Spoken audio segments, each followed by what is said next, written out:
ಅಕ್ರಮ ಸಂಬಂಧದಿಂದ ಪತ್ನಿಯೊಬ್ಬಳು ಊಟದಲ್ಲಿ ವಿಷ ಹಾಕಿ ಗಂಡನನ್ನ ಕೊಲ್ಲಲು ಯತ್ನಿಸಿರುವ ಘಟನೆ ಚಳ್ಳಕೆರೆ ಪೊಲೀಸ್ ಠಾಣೆ ಮೆಟ್ಟಿಲೇರಿದೆ.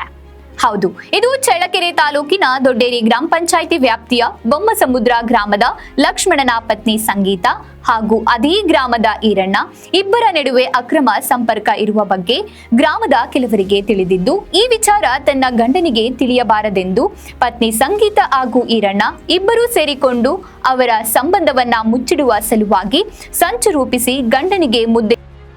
ಕಳೆನಾಶಕ ಔಷಧಿಯನ್ನ ಮಿಶ್ರಣ ಮಾಡಿ ಕೊಲ್ಲಲು ಸಂಚು ರೂಪಿಸಿದ್ದು, ಗಂಡ ಲಕ್ಷ್ಮಣ್ ಊಟ ಮಾಡುವ ಮುನ್ನ ವಾಸನೆ ಬಂದಿದ್ದರಿಂದ ಊಟ ಮಾಡದೆ ಚಳ್ಳಕೆರೆ ಪೊಲೀಸ್ ಠಾಣೆಗೆ ಬಂದು ಜೀವಕ್ಕೆ ಹಾನಿ ಉಂಟು ಮಾಡುವ ಸಂಚು ರೂಪಿಸಿದ್ದ ಹೆಂಡತಿ ಸಂಗೀತ ಹಾಗೂ ಈರಣ್ಣ ಇವರ ವಿರುದ್ಧ ಕಾನೂನು ಕ್ರಮ ಜರುಗಿಸುವಂತೆ ದೂರು ನೀಡಿದ್ದಾರೆ.